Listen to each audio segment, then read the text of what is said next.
Good morning. This is Fred Wilson from SWBC with my Monday Mortgage Moment. This is going to be a weekly series where I share my insight, where I encourage my clients and provide helpful information for individuals wanting to purchase a home of their housing dreams. Today, I want to talk about the power of why. What is your why? In my profession, I spend a lot of time working with individuals wanting to buy a house, whether it's a first-time home buyer or an existing home buyer that wants to move up and buy a larger house. And during these conversations, I find out that they don't have enough assets to buy a house. They have enough income, but they don't have enough savings.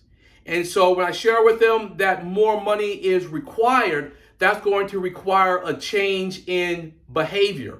And for many of them, that is a struggle. Over my years of working in the business, I have seen many individuals that would like to buy a house, but are unwilling to make that change. And so it started to bother me. What is it? Why can't these individuals, knowing that they want to buy a house, but they haven't put forth all of their effort into changing behavior and increase the savings? What I have come to realize is I haven't identified their why. Why do you want to buy a house? What is it about buying a house that requires you to really change your behavior? In owning a house, how is it going to benefit your life? So I've started to bear down on that simple question: why? Why do you want to own a house? And the best way for me to describe it is to use my own example of when I bought a house. I came from simple means like many of you here. I grew up mostly in a single parent household in Rome, New York.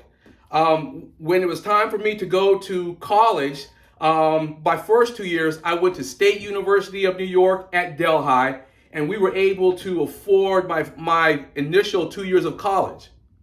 My junior and senior year, I transferred over to Alfred University, and the cost of the tuition was more than what my mother earned in 1 year.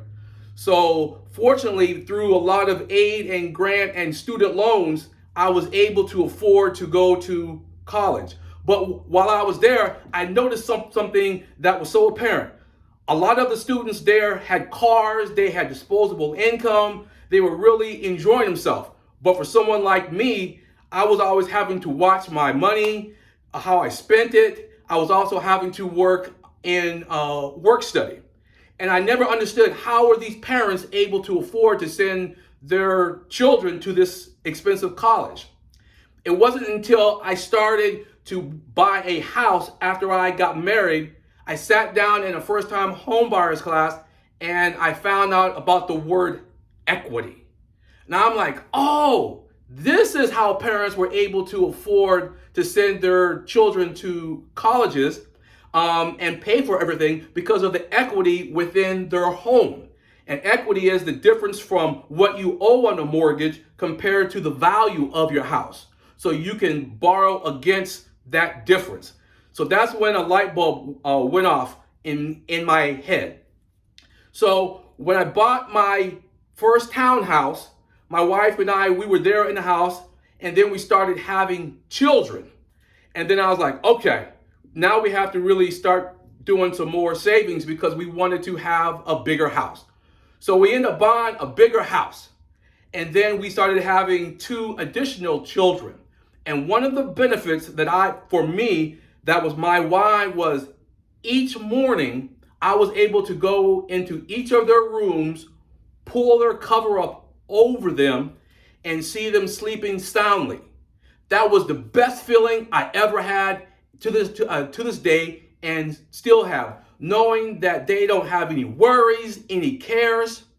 And so they were relying on that for me and my wife.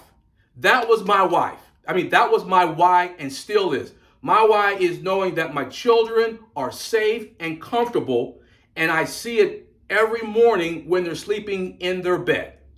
So the question that I have for you is, what is your why? When you can identify why you want to buy your house, then this will enable you to change your behavior in order for you to buy the house of your dreams. So this is Fred Wilson from SWBC Mortgage. Thank you for your time. Please leave me any comments, and I look forward to talking with you next week.